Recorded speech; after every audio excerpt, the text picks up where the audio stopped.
편안하셨습니까?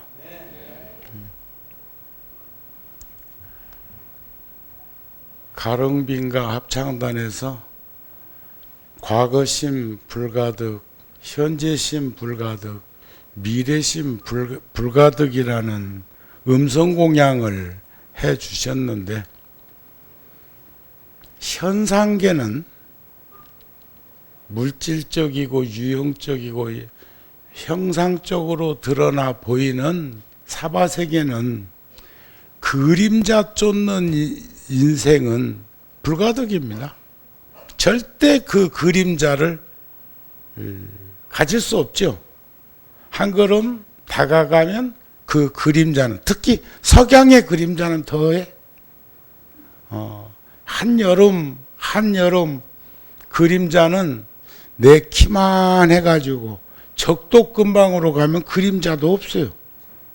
이렇게 15도가 이렇게 기울어져 있기 때문에 그래도 태양계를 공전하는 그 관계 속에서 지구가 자전하는 그 시간 속에서 우리가 그림자도 만나고 하는 것이지, 그 전에 보니까 뭐 빛과 그림자라고 하는 그 80년대, 70년대를 배경으로 한 그 우리들 주변에 충분히 일어났을 법한 것들이 모 방송사에서 방송이 된 적이 있었고, 거기에 나왔던 주인공이 요즘은 우리 극단에서 신시에서 아리랑, 조정래 작가의 아리랑 공연을 LG 아트에서 하고 있는데 거기에 주인공으로 나온 걸 보았습니다.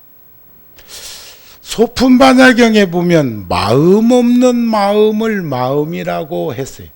마음 없는 마음을 마음이라는 마음은 어떤 마음이 마음일까? 영리한이는 벌써 마음자리 한 2번 나오니까 얼른 소급해가지고 꼽아봤거든. 마음은 마음 없는 마음을 마음이라는 마음은 어떤 마음이 마음일까? 백날 첫날 꼽아봐라. 마음 나오는가? 불가득이요. 응? 그런데 부처님이 바로 묻고 부처님께도 답하신 대목이 나옵니다. 한결같은 마음을 마음 없는 마음이라고 했다고. 분별하지 않는 마음, 이것을 마음이라고 했어. 시비하지 않는 마음, 이것을 마음이라고 그랬어요. 이걸 한문으로 쓰면 무심이라고 그래. 무심. 없을 무자, 마음 심자. 마음이 없다는데 그게 마음이라네. 그것은 생멸이 없고 증감이 없고 미추가 없고 대소가 없고 장단이 없고 전후가 없고 좌우가 없는 소소영량한 그 자리, 그 자리를 이름하여 이름을 붙이니 무심이라 하더라 그래. 마음 없는 마음이라 소리가 아니요. 한결같은 마음을 무심이라 하더라. 우리는 생멸이 있고 증감이 있고 미추가 있고 대소가 있고 장단이 있고 전후가 있고 좌우가 있고 상대적으로 이루어지는 것 때문에 한결같이 못한 거지. 그러니까 불가득이요. 옛날에 절 앞에서 떡팔, 요즘도 통도사 갔더니 그 방태희 장사들 있습디다. 저가 저 통도사에서 소짐 볼 때나 소임 안 볼 때나 참 걱정이, 꺼진 건 절 코앞에서 막걸리까지 팔아가지고 그런 건 조금 좀 떨어져서 팔면 좋겠다고, 그 막걸리 냄새가 절에까지 난다고 그러면 그분들도 우습다고 그래, 미안하다고 그래. 그런데 이번에도 보니까 뭐 산에서 캔 나물, 또 그리고 저 찐쌀, 우리 어렸을 때는 그 찐쌀을 올기쌀이라고 그랬는데 요즘은 이제 나이가 있어서 그거 지금도 먹으면 먹을 거 입에다 한참 불려서 잘근잘근 씹으면 고소하고 맛이 있는데 그것도 팔고 있는 것을 보았습니다. 근데 그 어느 스님이 지나가다가 배가 고파서 그 때를 놓쳐도 떡을 하나 먹고 싶어도 떡장수한테 떡 좀 달라고 하니까 아이고 스님이 뭐 돈이 있겠소. 그러니까 내가 묻는 말에 답을 하면 떡을 그냥 요기할 만큼 드리겠다고 하거든. 그게 뭐냐고 물으라고. 큰 스님이었어. 그러니까 과거신 불가득, 현재신 불가득, 미래신 불가득이라고 금강경에서 설하셨는데 스님은 어느 마음에다가 점심을 드실라우? 이런단 말이에요. 그러니까 스님이 경안도 열리고 큰 스님이고 부처님 가르침도 오랫동안 공부했던 스님인데 그 떡장수 말에 탁 맥혀버렸어. 지금 점심을 먹으려고 요기를 하려고 떡장사 앞에서 앉았기는 앉았는데 불가득인데 과거 현재 미래심이 얻을 수 없는데 스님은 대관절 점심 어느 마음에다가 점을 찍어서 그 음식을 드시려고. 그래서 스님이 모든 걸 내려놓고 참구한 화두가 그런 거 아니었겠습니까? 훗날 더 큰 스님이 되시기는 했지만 그때 떡을 못 얻어 잡섰다고 그래요. 그런데 우리들이 한결같고 분별하지 않고 시비하지 않는 자리에 있으면 그 자리는 과거, 현재, 미래하고 나눠져 있는 자리가 아니니까 거기서는 점심에도 아무 문제가 없는 거 아닌가요? 그런 거 아니에요? 그러시겠죠? 오늘 마침 그 노래를 잘 잡으셨네. 제가 이렇게 좀 앞으로 댕기라고 하는 말씀을 한 것은 며칠 전에 어느 스님이 텔레비전에 나와서 법문을 하는데 그 스님 말씀이 달라이 라마께서 한국에 오실 수가 없어서 일본에 오신다는 말씀을 듣고 갔다네요. 불교 방송에서 BTN에서 가자고 해서 같이 갔대요. 수천 명이 있는 법회장에서 달라이 라마께서 등장을 하시는데 지금 저도 오늘은 신중기도까지 있다고 그래갖고 좀 늦게 돌았어요. 나보고 주지 스님이 스님 모시러 올 때까지 그때까지 계시시오 이러더라고요. 그전 저 소임자들은 스님 축원해 주시오 해서 내가 와서 축원도 했는데 근데 법당 크기에 비해서 너무 연불대로가 너무 커가지고 저 아파트까지 지장 있는 거 아닌가 모르겠더라. 자근자근이야. 어떤 사람은 대웅전에서 기도하는데 산신각에서 기도하시듯이 한다? 예?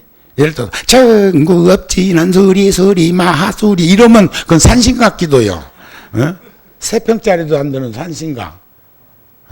그런데 큰 법당에서는 지심정의 공양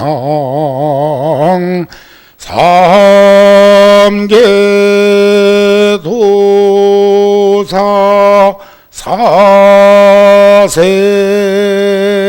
사생자부 샤본서 서가무니불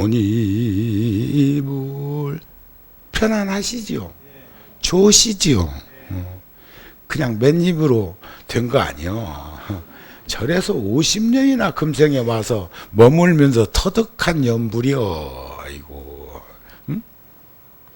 그런데 그 지금 했던 그 칠정예 중에 하나를 산신각에서도 그렇게 하면은 안 맞아. 거기서는 지심정예 공양 삼계도사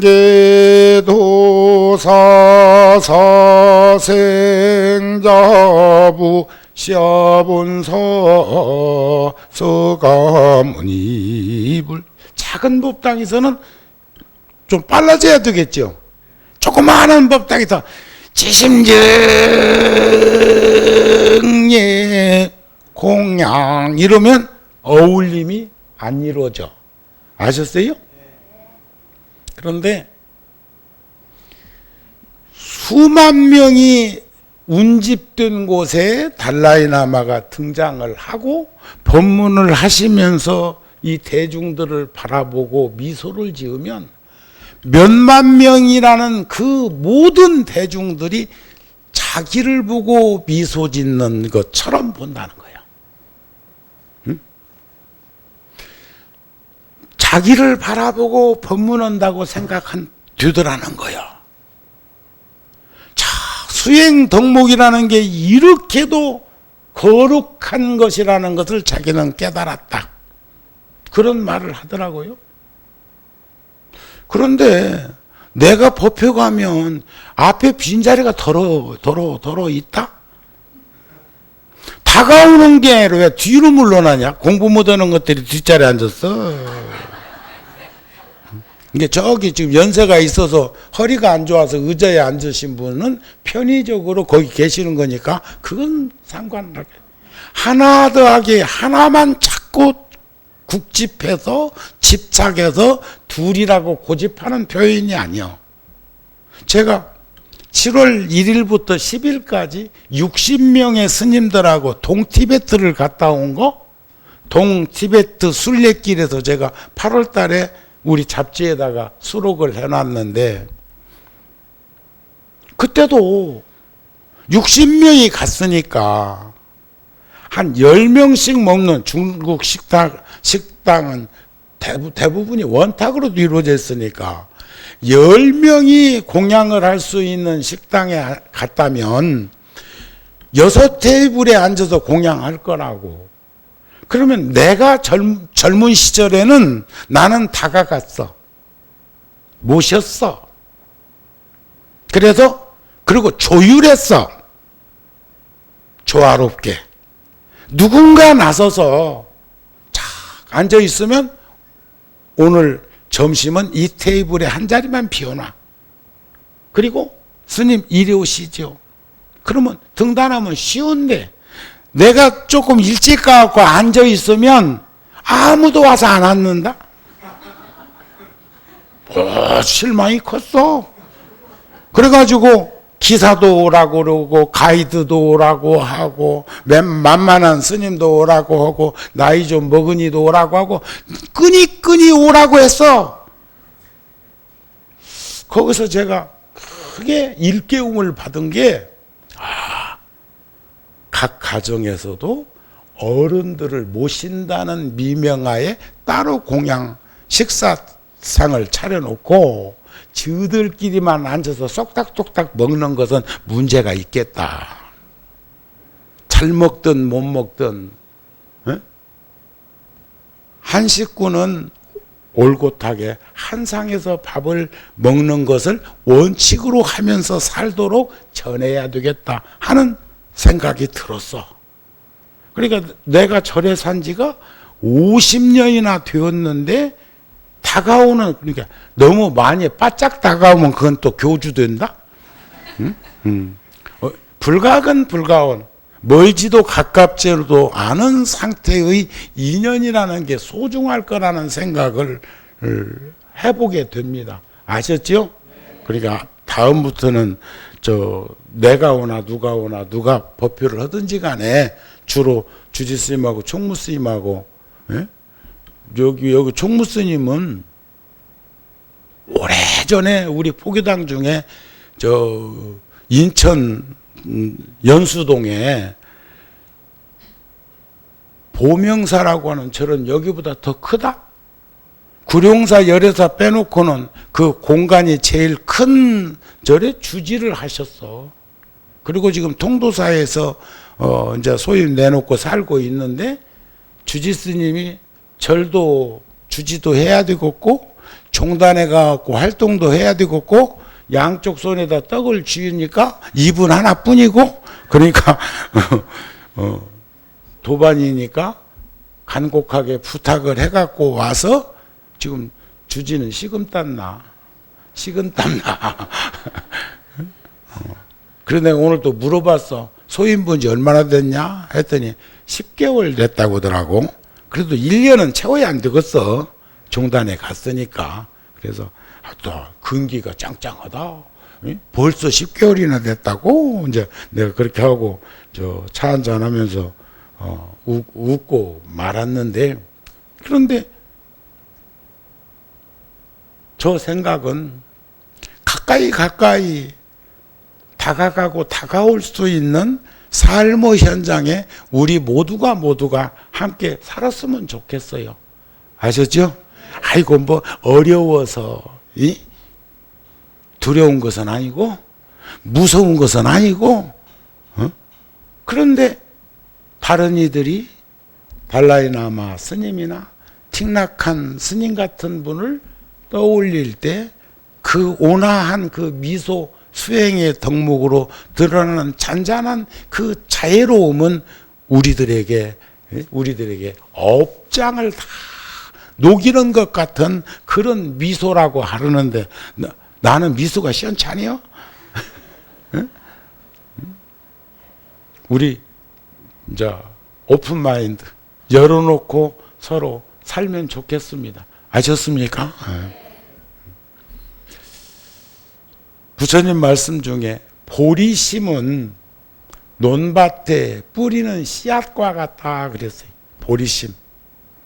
내 마음, 아까 불가득한 중생심 말고 깨달음의 요체인 보리심은, 그 보리심은 가득이요. 그래서 가득 찬다고 그러잖아요. 가득 한결같이 있어. 저번에도 구룡사에서 법회하면서 그런 말씀 드렸습니다만, 제가 좋아하는 부처님 말씀이 있어요. 염념보리심이면, 이번 8월 달에도 그 말씀을 써놨습니다. 처처가 극락정토 안락국이라는 부처님의 가르침을 참 좋아해. 그런데 이번에 60명 스님들하고 또 이번에 20명 중령 대령들 스님들하고 20년, 25년 군에서 활동했던 그 스님들 20여 명하고 제가 북인도에 가서 달라이라마 스님도 한 1시간 정도 뵙고 귀한 말씀도 듣고, 그리고 5,300m가 넘는 그 산도 넘고 4,300m에서 잠도 자고, 그러니까 얼마나 막 시달렸겠어요. 나는 그런 곳이려니 하고 갔으니까 견딜 만하지만 처음 간 것들은 애먹었을 거요.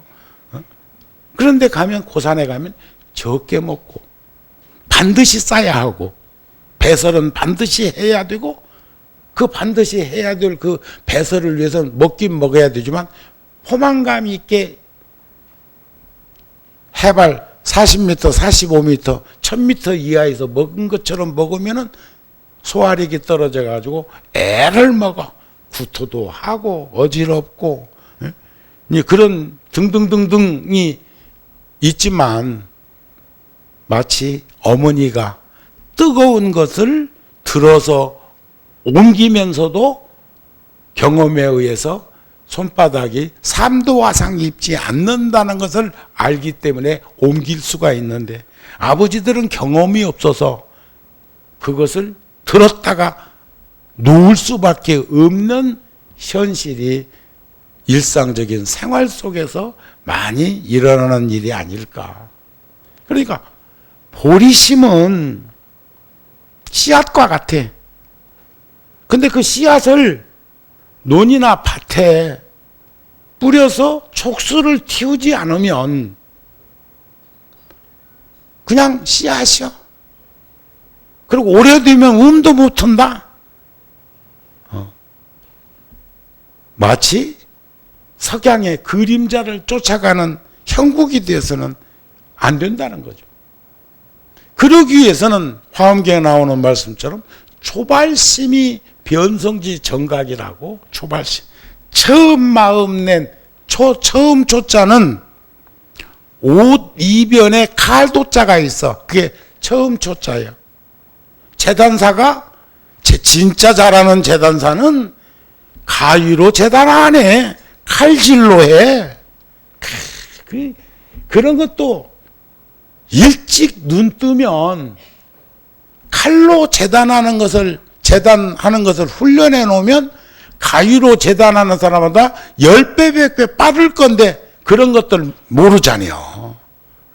나중에 10년, 30년, 50년 지나가서 숨 깔딱 아이고 그때 칼로 할 걸, 칼로 해도 그 정육점에서 고기 이렇게 정리하는 이들 보면은 칼질 잘하대.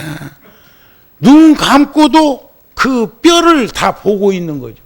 심한으로 다 관찰할 수 있는 거죠. 예를 든다면 어디입니까? 마장동 그 도살장 같은 데서 막 하루에 수십 마리 이렇게 그 정리해 가지고 나오는 거. 지금 이 말하다가 불현듯 오래전의 기억인데 말이죠. 불교 믿는 이가 햄 공장을 하는데 제수대통 또 제수대통이라는 게 뭐요? 햄 많이 팔리게 해달라는 거 아니요? 그 다음에 무사고 공장에 가서 연불 좀 해달라고 해서 안 가봤는가 봐. 살아있는 돼지가 척 들어가니까 저 끄트머리에서는 봉지 속에 뭐가 담겨서 톡톡톡톡톡 떨어지대. 그게 햄 공장이요? 근데 거기 가서 연불하고 자빠져 있는 내 모습은 얼마나, 그때는 젊은 시절이니까 더더욱이나, 지금이야 무디어서 그러는 게 아니라 지금이야 다 조화롭게 균형 있게 절충도 하겠지만, 어떤데 고사 지내달라고 그래갖고 젊은 시절에 가보면은 돼지라는 놈이 씩 웃고 있다. 왔냐고. 돼지 머리가 와서 웃고 있다니까. 얼마나 시달리고 살았으면. 돼지 요즘은 그래도 기계화 되어 가지고 돈장에 보면은 배설도 잘 하고 이런 것들이 잘 되어 있는 것을 화면을 통해서 보기도 했지만, 우리 어렸을 때는 거름 만드는 데는 제일이요. 돼지 몇 마리만 키우면 계속 갖다가 그냥 그 구데기다가 넣어놓으면은 말이요, 저절로 그냥 그런데 돼지가 굉장히 지혜로운 동물입니다. 새끼가 10마리 나면요, 10마리 새끼가 첫 번째 어미 젖꼭지를 물으면 그 후로는 절대로 다른 젖꼭지를 물지 않아요. 젖뛸 때까지 그 젖꼭지만 물어. 월권하지 않고 빼앗지 않고 자기 것만, 자기 지분만 가져. 그런 거 모르지. 내 눈썰미는 대단해. 그거 텔레비전에서도 나왔어. 딱 1번, 2번, 3번 첫 번째 젖꼭지를 물었을 적에 번호 매겨놓고 새끼한테 번호 매겨가지고 딱 흐트러 놨는데 딱 찾아가서 태어나서 물었던 그 젖꼭지를 찾아가서 식사를 하는 것을 보았어. 그런 동물은 잘 없을 것 같던데. 그런데 사람들이 그 걸음이 필요해가지고 그냥 하다 보니까 절대로 배설하는 데다가 배설하지, 잘 갖춰져 있는 농장에서는. 그런데 우리 촌에서는 재래식 화장실을 가지고 있던 그 시절로 돌아가서 떠올려 보면 거기는 거름 만들기 위한, 그래서 먹고 나면 찌꺼기 같은 거 먹이고, 그러니까 음식도 무슨 요즘같처럼 사려주는 것도 아니고 이 구정물 퍼다가 이 집 저 남은 찌꺼기 갖다가 벨시를 다 해가지고 퍼먹이거든요. 그러니까 그 영리하고 지혜로운 돼지가 생각할 적에 뭔 생각 나겠어? 내 처지가 참 딱하다. 전생에 무슨 죄를 져가지고 이런 대접을 받고 살을까? 그러니까 나중에는 이제 체념하고 포기할 수밖에 없잖아요. 그래, 아이고, 해라. 막, 걸음이라도 좀 실컷 만들어주고 가자 싶어가지고 아무 데나 질퍽질퍽하게 만들어 놓고, 그리고 세상 떠날 적에 다음 생에 내가 이 금생에 이만큼 갚았는데 다음 생에 또 돼지로 해 태어나겠냐? 에? 그래가지고 유일하게 죽으면서 웃고 죽는, 다 근심 걱정 고통 괴로움이 수반해가지고 의그러져서 죽는데, 만물의 영장이라는 인간까지도 그러는데 딱 그놈만 씩 웃고 죽는 거야. 응? 웃고 죽은 걸 또 유심히 관찰했다가 그놈 모가지에만 덜렁 들어다가 거기다가 얹어놓고 거기다도 그래도 양이 안 차니까 콧구녕까지 세워가지고, 응? 웃으면 벌렁벌렁 하잖아요. 아, 인간들 참 못됐어. 우리는 그렇게 살지 맙시다. 에? 이해가 되시오? 누구나 살면서 실망하는 일들을 겪기 마련이지만 그 고통과 실망감을 해결하지 않은 채 남겨두면 두고 고통과 괴로움이 수반되고 건강도 나빠지고, 또 모든 것들이 소유할 수 없는 것들을 소유하려고 하는 것, 지킬 수 없는 것들을 지키려고 하는 것, 그러면 지키긴 지키는데 나중에는 안 지켜지면 지가 떠난다? 지금 뭐 그 기업 한 분 곧 가시겠던데? 응? 부자의 난이라든가 형제의 난이라든가 가족의 난이라든가 그런 얘기들을 지금 하고 있는데 여기서 얼마 안 멀어. 절대 흉보지 마세요. 흉보지 마세요. 돈은요, 돈은, 지폐는 제일 큰 돈이 5만 원이다. 그전에는 만 원짜리가 컸어. 그전에는 5천 원짜리가 컸어. 그전에는 1,000 원짜리가 제일 컸어. 그전엔 처음 화폐개혁했을 때는 5천 원, 만 원짜리가 어디 있어? 그런 시절도 있었다고요. 응? 돈은 그게 돈이요. 그 나머지는 돈의 표시, 숫자, 표시한 것이 수표라는 거 아니야? 숫자를 표시했다 해서 수표요. 응? 이해가 되시죠? 그러면 질량의 법칙으로 보면 많고 적을 뿐 똑같이 노출되어 있어. 그래서 나는 그분을 흉보고 그분을 비난하고 그 회사를 이렇게 힐난할 것이 아니라 그런 모습을 거울로 삼아서 내 가정, 내 자신을 돌아봤으면 좋겠어요. 정우 스님이 이럴 때마다 늘 하는 말이, 제가 구룡사에 온 지가 딱 30년 됐어요. 30년. 양재동으로 온 지가 30년 되었는데 그 30년이 금방 지나갔어. 온 지 얼마 안 된 것 같은데 30년이나 살았다네. 거기서. 그러면서 외형적으로는 이런 일도 저런 일도 있었지만 이 장안사도 누가 세웠어? 여러분들이 세웠어. 나는 심부름만 했고, 나는 인연에 의해서. 이런 다양한 일들을 하고 있는 건 우리 달력 뒤쪽에 보면 나와 있어. 우리 잡지, 붓다지 보면 나와 있어요. 다 나와 있지는 않지만 그래도, 또 아니면 지금 여기 붓다 TV 인터넷 방송 우리가 운영하고 있는 사이트라고. 붓다 TV.com에 들어가 보면 다 우리들의 살림살이가 외형적으로는 드러나 있단 말이죠. 하지만 그 시간이 언제 그렇게 지나갔다냐? 어?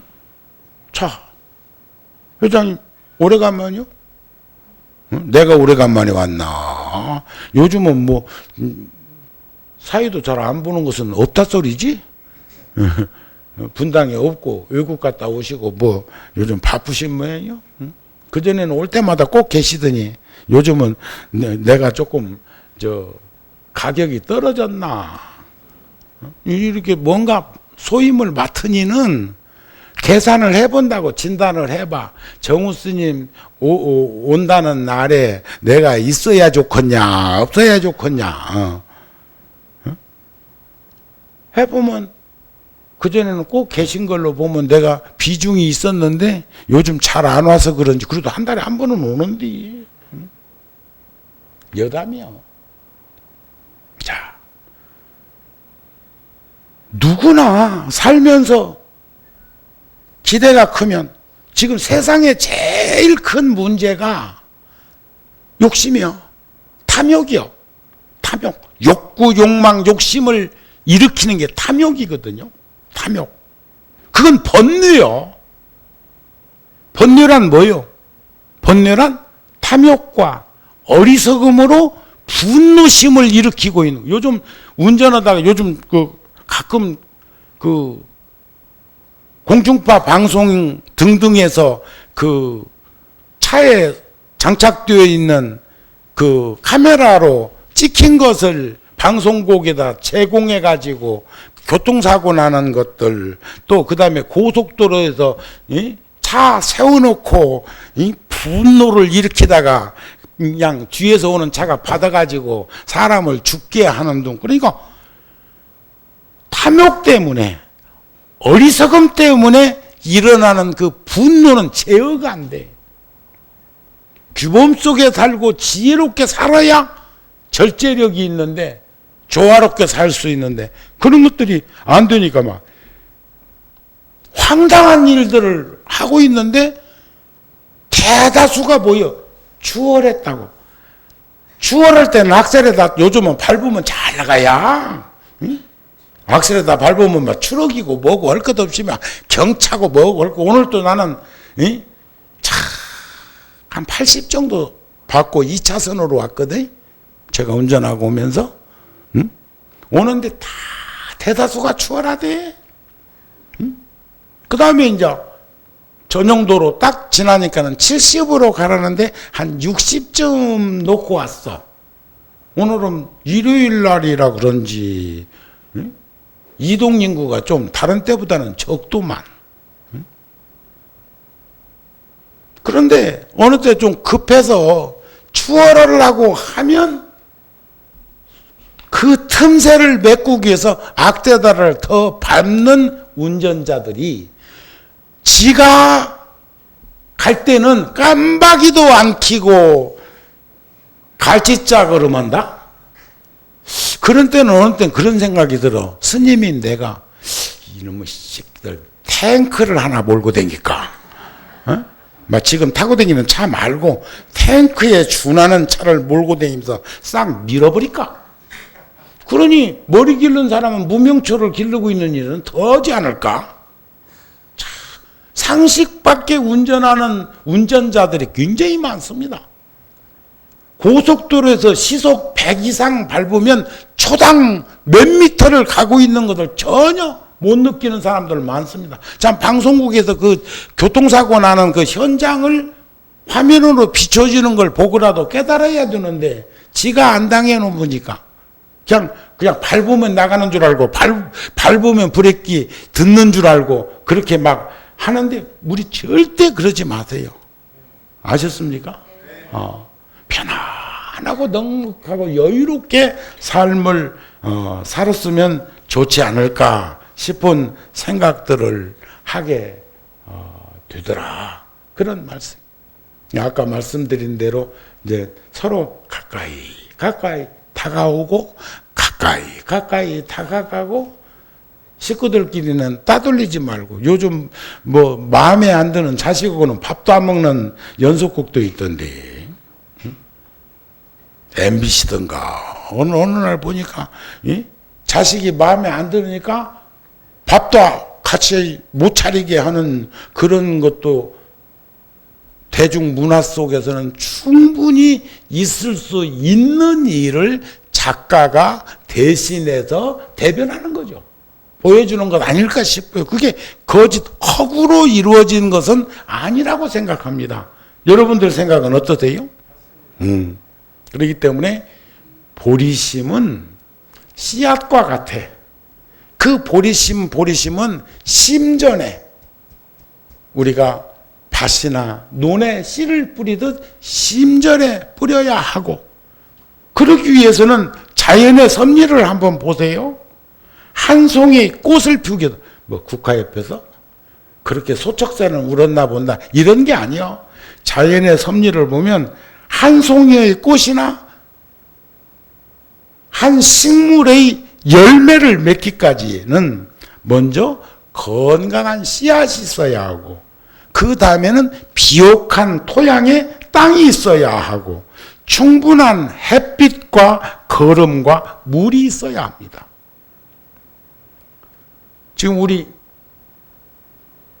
월요일날, 화요일날, 내일, 모레 이틀 동안 지금 한 2번은 고추 다 써야 되는데, 여하튼 간에 농사 잘 지어놓고 매실매실하는 거 보면 뭔 일인가 모르겠어. 우리가 지금 고추 농사 제천 불교마을에서 하는 걸 지금 보면 구룡사하고 열애사하고 분당 장안사에서 가끔 덜어 함께 수확으로 가. 그러니까 여기도 감자 캘 때 갔다 왔는가요? 안 갔다 왔는데 감자를 주었나? 요즘 바빠가지고 그걸 못 챙겼네. 또 이제 조금 있으면 고구마도 캐야 돼요. 고구마를 여기서 공양으로, 대중공양으로 삶아서 불자들한테 법회날 내놓으면 봉사자들이 있었다는 거고, 금년 가을 내 고구마 한 번 주는 일이 없으면 안 갔다 왔다 소리요. 나는 철저하게 실용주의니까. 그런데 나 상관없이 소임자들이 꼭 챙기대. 장안사는 배추 농사 지어가지고도 가을에 이쪽에다 좀에 보내. 고추 농사 지어가지고 고춧가루 또 빻아가지고 보내. 여기는 1년에 고춧가루 아마 안 사 먹을걸? 사 먹나? 구룡사는 안 사 먹습니다. 농사 지은 것 가지고 각 포교당에 조금씩 주고도 1년 내에 저온 창고에다 넣어놓고 먹어. 근데 그 고추가 그냥 무슨 1000kg, 500kg가 아니요. 작년에 1800kg 마른 고추 1800kg 땄어. 그러면 1800kg 땄다고 하면 한 1kg에 2만 원이라고 해도 3천만 원이요. 3천만. 농비 들지요. 거기 있는 소임자들이 돈 잘 가져가요. 응? 하지만 설령 손해를 본다 하더라도 우리 농산물을 키워서 먹을 수 있도록 하는 그 농부의 심정이라는 것이 중요하다는 생각을 하는 거죠. 제가 금년에는 포크레인도 샀다니까. 거기서 사는 이들 불편하지 않도록 하기 위해서 한 1억 정도 들여갖고 거기에 있는 절이랑 술이 싸게 줬다니까. 또 불자들이 오면은 봉사하고 수확하는데 결실 맺었을 때 거둔다고 왔을 적에 그래도 땀 흘리면 씻고라도 갈 수 있는 그런 공간을 만들어 주려고 설계를 해가지고 집을 지으려고 보니까 근 1억 드는데 그게 여의치 못해갖고 땅만 평토해 놓고 그냥 방치해 놨다. 금년이나 내년 봄에는 꼭 그 집을 지어서 불자들이 쓸 수 있는 그런 사후시설이라도 해드리려고 그래. 화장실 시설이라도 제대로 해드리려고 그래. 제가 저 동티베트 가가지고 야칭서라고 하는 4만 명의 스님들이 한 스님이 그곳에 가서 터를 잡고 살기 시작했는데 그 스님의 가르침을 배우기 위해서 모여든 불자들이, 스님들이 4만 명이 살고 있는 절이 있어. 근데 반자촌이야. 그래서 제가 원을 세웠어요. 이곳에 4만 명이 들어가는 저 법당에 옆에다가 비구와 비구니, 남자와 여자 화장실을 지어드려야 되겠다. 그래서 그쪽하고 계속 조율하고 있는데 수세식은 안 되는 거예요. 첫째, 물 부족 현상과 정화조 문제와 셋째는 전기가 불안전해. 거기 있는 이들이 안 와야 되는데 모여드니까, 이런 말은 조심스럽지만 전기를 하루에 한 2시간 정도 주는데 불안전하게 전기 공급을 한다는 거예요. 전기 사정이 나쁜 것이 아니라 인위적으로 그러고 있다는 거예요. 공안 경찰들의 감시는 우리들이 마음대로 그것을 왕래할 수 없도록 하고 있더라는 거예요. 그러니까 이제 그럼 어떻게 해야 돼? 우리 옛날에 어렸을 때 절에서 화장실을 보면 재래식 화장실이지만 일반 재래식 화장실하고는 달라. 얼마나 다르냐? 깊이를 한 10리 파. 10리 정도 파가지고 일 다 보고 방에 와 있어도 그때까지도 아직 안 떨어지는.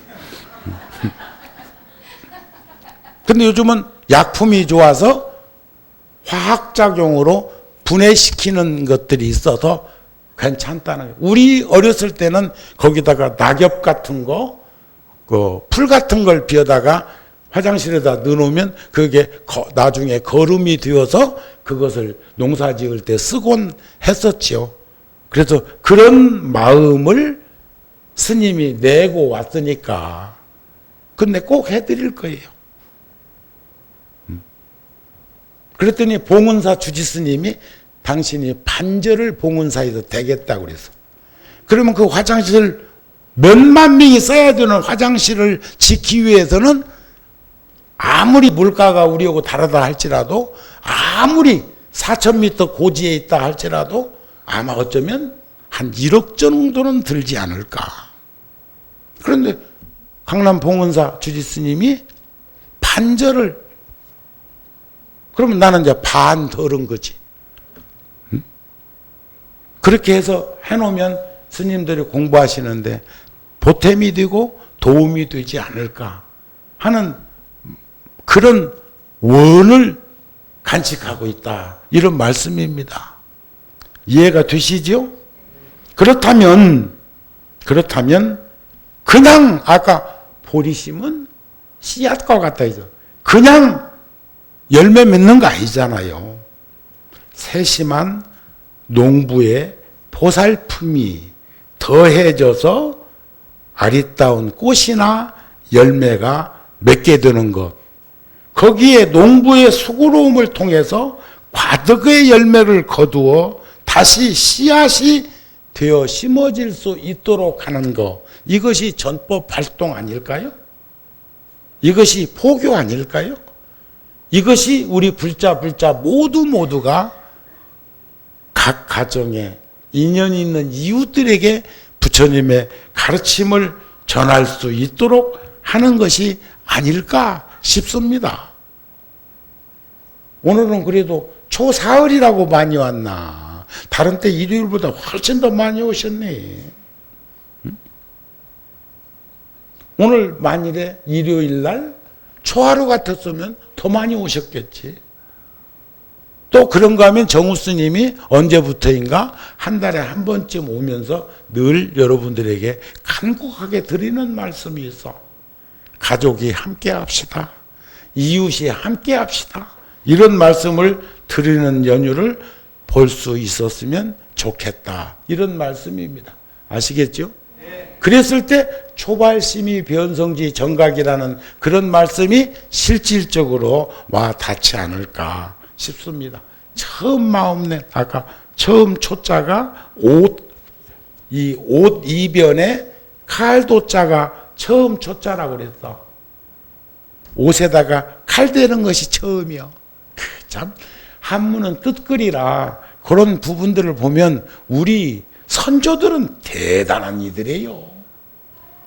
이제 초등학교도 한문을 병기해서 쓴다고 하니까 또 저 국문학자들이라든지 그 사람들은 하나 더하기 하나만 집착하고 고집어는 거 이해가 안 돼. 우리 언어 속에는 엄청난 분량의 한문 표기법이 같이 혼합되어 있습니다. 그런 거 아닌가요? 그 다음에 신문이나 이런 데 보면 지금도 연이나 북한 신문은 한글로 해놨는데 그것도 이해 안 되는 한글도 있기는 있잖아요. 벌써 70년 사이에 그렇게도 변하는 거죠. 요즘은 신생어가 하나 나왔습니다. 언제 나왔는가는 몰라도 아이고 아무개 사모여 이런 거. 사모는 사모하다, 사모한다, 사모곡 이런 말이 있어도 누구 부인을 지칭하면서 아이고 사모여 그런 말이 어딨대야. 사모님이요.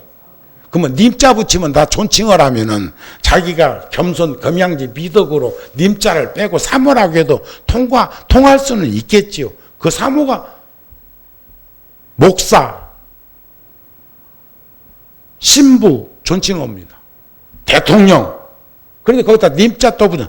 탁구 친다는 탁구가 핑퐁 치는 것을 탁구라고 그래. 공을 차는 걸 축구라고 그래. 그런데 공을 찬다는 말은 되겠지만 축구 차러 가자. 그럼 공을 또 차냐? 응? 우리나라 말이 소리 그리기 때문에 그런 비폐성도 있는 것도 보기는 봅니다. 그러나 왜 영어 하는 것에 대해서는 시비하는 놈이 없고 유치원서부터 그 짓을 하면서도 가까운 한문 문화권에서 그럴 게 뭐 있냐고요. 제가 한 35년 전에 혼자서 동남아시아를 이렇게 순례한 적이 있었는데 일본이나 홍콩이나 대만 같은 데 갔을 그때는 중국 못 갈 때니까 볼 때는 필답으로 글로 써가지고 서로 통했어. 대화가 불가능하지는 않았는데 딱 태국으로 가니까부터는 한문권에서부터 멀어지다가 베트남에 가니까는 또 한문을 써. 인접국가인데도. 그러니까 그게 얼마만큼 필요한 것인가. 최소한 우리 문화권에서는 한문은 필수적으로 천자문이라도 띄는 것이 좋겠다는 생각을 하는데 그 반대를 위한 반대를 하는 것 보면은 애처롭고 안타까운 그런 모습이 아닐까 싶은 생각이 듭니다. 능엄경에도 보면 견견지시의 견비시견이라고 볼 것을 보는 건 보는 게 아니요. 할 것을 하는 것은 하는 게 아니요. 이런 것이 불완전하고 불확실할 때 거기서 갈등이 생기고 거기에서 부조화 현상으로 다양한 일들이 벌어지는 것이 아닐까 싶습니다. 견견지시의 견비시견이라는 이 말씀은 우리가 자기 근본 잊지 말고 자기돌이 다 하려고 노력하는 그 모습 속에서 꾸준하게 아까 무심이라는 말이 한결같은 마음을 무심이라고 한 것처럼 잊어버리지 않았으면 좋겠고 이 말이 잘 이해가 되지 않으면 무학자라는 말을 번역해 보면 됩니다. 세속적 무학자는 배운 게 없는 사람이다. 근데 불교의 무학자 경전에도 유학무학이라는 말이 나오는데 불교의 무학자는 배울 게 없는 사람. 배울 게 없는 사람하고 배운 게 없는 사람하고 달라요. 조건 없이 사는 사람하고 무조건 사는 사람하고 달라. 무조건 사는 놈은 무지하게 어리석은 놈이야. 어리석기가 짝이 없어. 번뇌에 망상에 찌들어 있는 이여. 그러나 조건 없이 사는 이는 지혜로운 입니다. 우리의 어버이가 언제 조건 내세우고 살았습니까? 요즘 아버지 어머니는 조건 좀 있었디다이. 내가 니한테 어떻게 퍼부었는데 그럴 수가 있냐는 둥. 자기 대리만족하려고 학원을 대군데씩 보내놓고는 나중에는 또 신경질 내더라고. 우리는 그렇게 살지 말고 우리의 아이는 우리의 아이가 아니라는 말이 있잖아요. 증언하는 누구죠?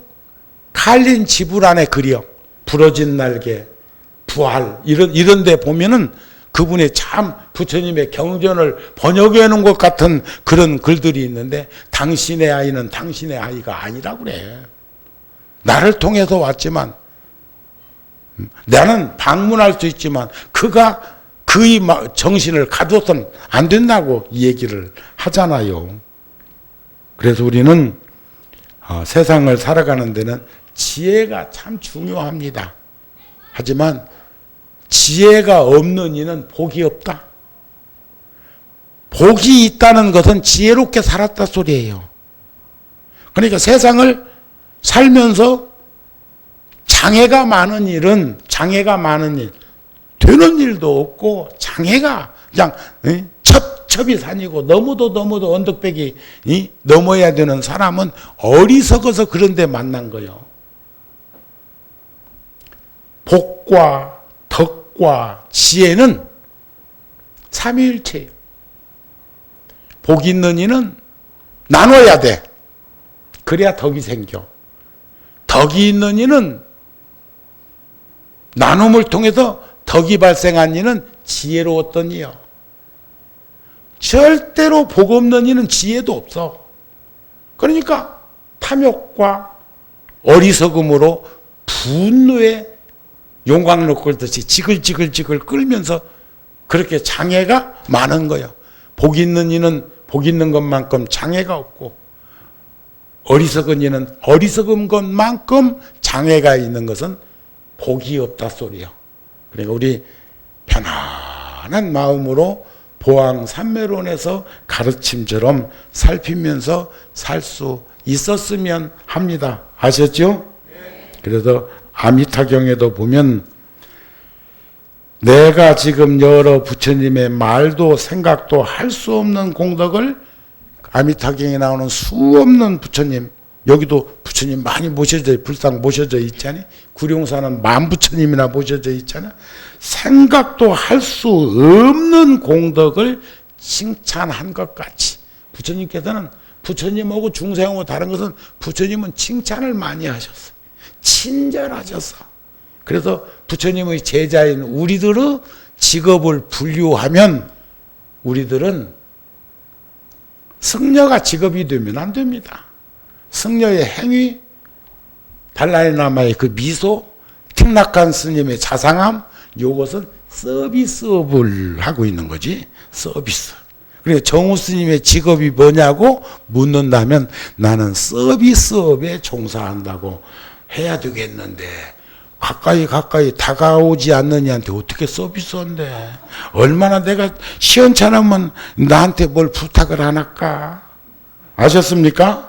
저 부처님들도 또한 나의 말도 생각도 할 수 없는 공덕을 칭찬하시되, 서가모니 부처님이 어렵고 드물게 있는 일을 해서 저 사바의 세계에, 사바세계에 오탁, 급, 시간, 소견, 번뇌, 중생, 목숨, 이런 5가지가 불완전한 그 세상에서 안욕따라 삼약삼보리를 얻고 모든 중생들에게, 중생들을 위해서 이 법을 설한다. 그것을 정우스님도 부처님의 가르침을 여러분들에게 전한다. 이렇게 보시면 됩니다. 그래서 오늘 주제로 삼았던 보리 심은 씨앗과 같다. 그런데 그 씨앗을 방치하면 씨앗으로 끝나. 그 열매를 맺은 것을 따면 다시 씨앗이 되는 거예요. 그러니까 나는 참 장한사 고마운 것은 불교가 있어서 1400년 전에 통도사가 세워졌죠. 왕은 신라의 선덕여왕이요, 창건주 스님은 자장율사더라. 그래서 1400년 역사 속에서 맹맥히 이어오다가 30년 전에 어른 스님들의 뜻에 따라 정우가 서울에 입성해서 천막법당과 2층집 세웠고, 그곳에서 출발해서 지금 많은 일들을 불자들과 함께 해오고 있는데, 구룡사에서 장한사 세웠다? 아는가 몰라. 구룡사가 저 치악산 구룡사? 저 오늘 처음 보신 분도 있어? 저 오늘 처음 보시는 분. 오늘은 여기 안 나왔더라도 몇 달 전에 왔더라도 어떻게 어긋장 나가지고 오늘 저 처음 보시는 분 있으면 손 한번 들어봐요. 내가 누군지 모르시는 분. 그래도 다 아는가 봐. 눈치는 있어. 응? 자, 그런데 여기 보면 통도사와 구룡사에 등이 달려 있어. 그리고 스님은 30년 동안 구룡사나 열애사나 장안사나 다른 포교당에 가서 기도할 때, 축원할 때 한 번도 잊어버리지 않고 축원 속에 염원하는 게 있습니다. 영축종림 통도사 정멸모궁 분당 포교원 장안타운 장안사 청정수월도량 통도사와 끈을 구룡사에다가 연결 짓는 게 아니고 통도사가 있어서 구룡사가 생겼고 구룡사에서 통도사에서 했던 그 일을 했다고 생각을 하고 있는데 장안사에서는 그래도 통도사 버금가도록 이렇게 구룡사 등까지 다뤄준 이 모습은 다른 포교당에서 본받아야 해. 여기 이 아름마을에 가면 연화사라고 있는데 빈 등이 있는데도 구룡사, 통도사 등 하나 안 켜놨더라. 그러면 내가 그걸 못 겪고 그냥 왔겠어? 야야, 장안사 가봐라, 야. 뭔 말인가 아셨죠? 배울 건 배우고, 익힐 건 익히고 해야 되는 거예요. 지혜로운 이와 어리석은 이가 있는데, 지혜로운 이는 배우기 위해서 가르침을 듣기도 하지만, 가르치기 위해서 가르침을 받기도 한다는 것을 잊지 않았으면 합니다. 가족들과 함께 부처님 품 안에서 따뜻한 가정을 발원했으면 합니다. 오늘 법회 마칩니다. 성불하십시오.